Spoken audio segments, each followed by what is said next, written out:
There's a certain kind of presence that some people carry into every room they enter. Heads turn, conversations shift, and without saying much at all, they command attention. It isn't about looks, money, or status, though all of those things can amplify it.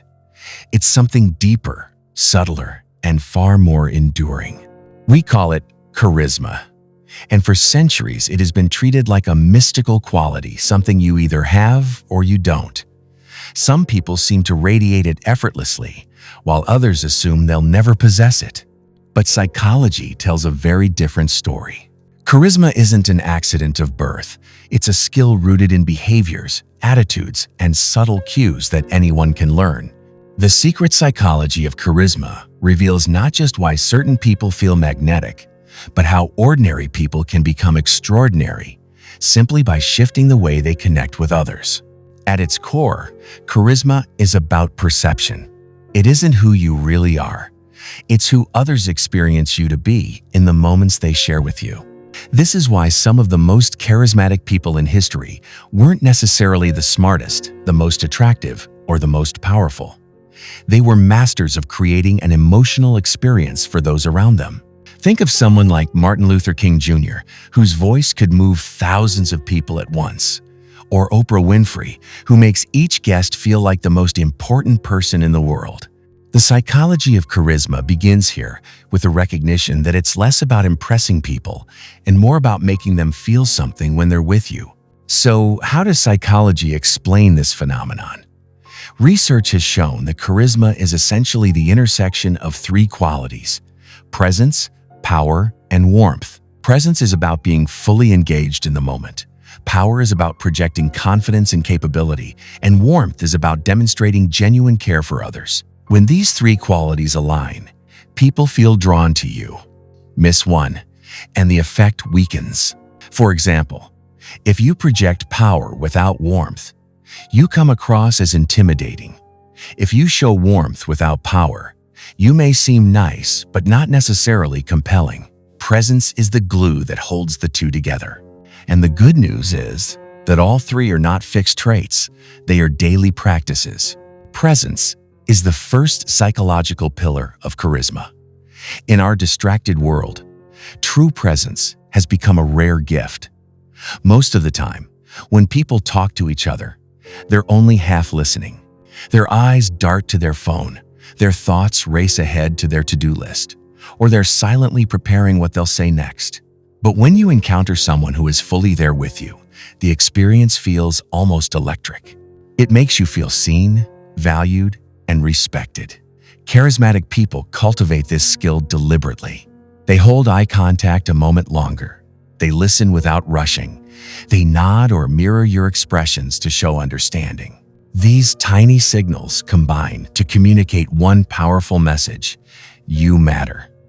And because so few people consistently offer this kind of attention, it feels magnetic. Presence also shapes how you carry yourself.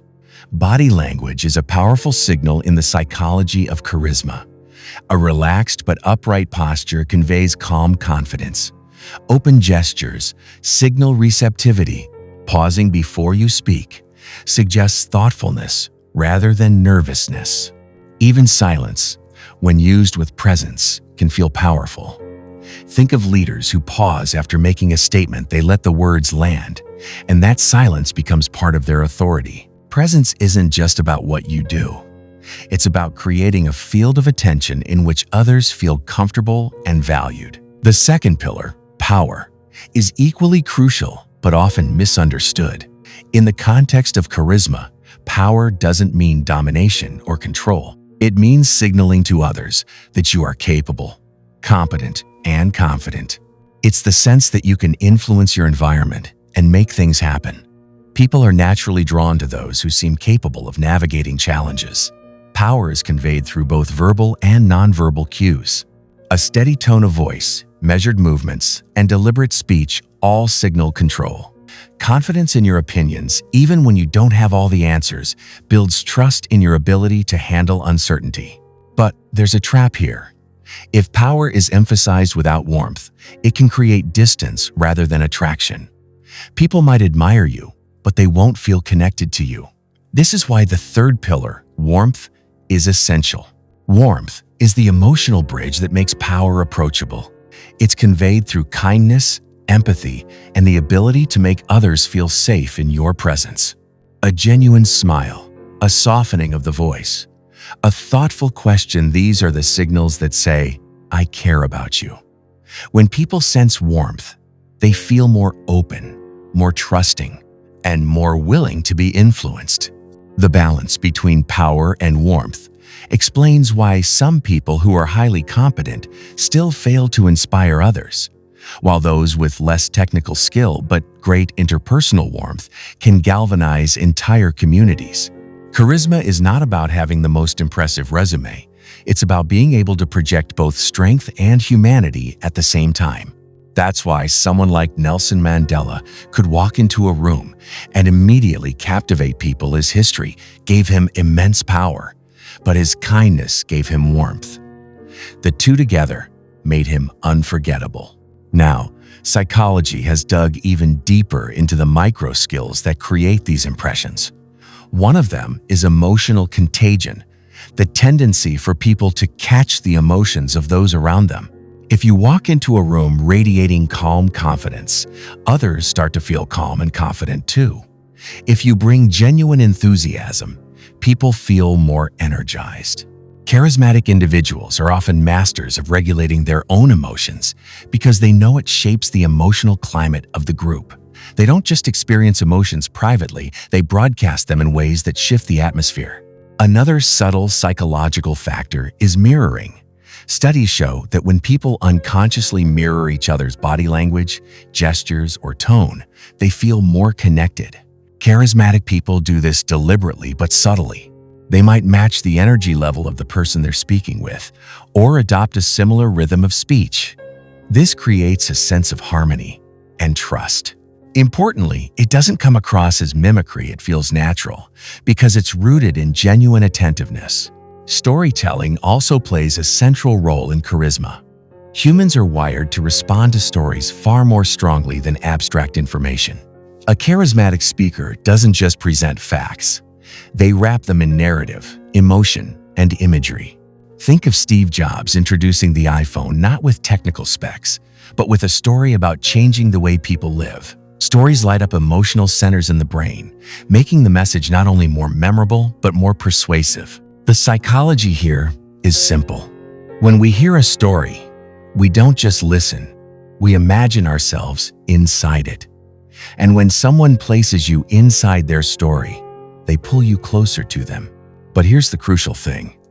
All of these behaviors, presence, power, warmth, emotional contagion, mirroring, storytelling, are not random talents granted to a lucky few. They are skills anyone can practice. The reason some people appear naturally charismatic is that they've either practiced unconsciously for years, or they've discovered strategies that align with their personality. The myth of born charisma keeps people from trying, when in reality, the psychology says it's absolutely learnable. Developing charisma starts with awareness. Pay attention to how you enter a room, how you listen, how you use your voice and body language. Do you check your phone when someone talks to you? Or do you give them undivided attention? Do you rush to fill silences? Or do you let them breathe? Do you speak with confidence? Or do you trail off as though apologizing for taking space? These small adjustments, made consistently, begin to shift how people experience you.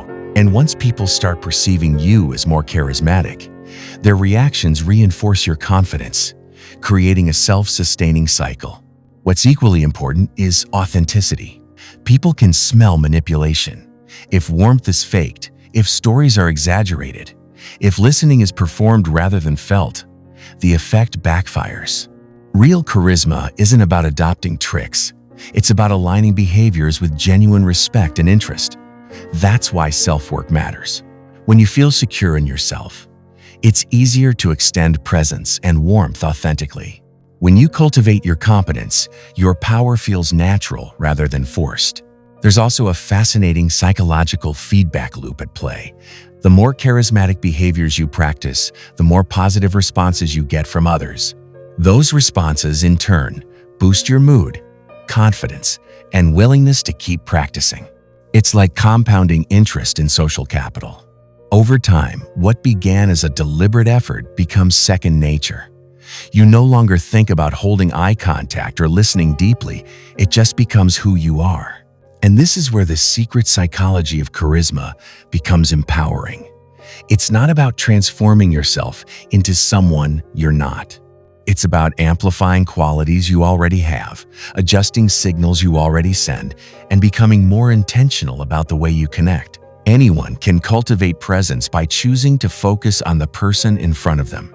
Anyone can project power by practicing confidence in their voice and posture. Anyone can grow warmth by genuinely caring about others. The building blocks of charisma are within reach of anyone willing to practice.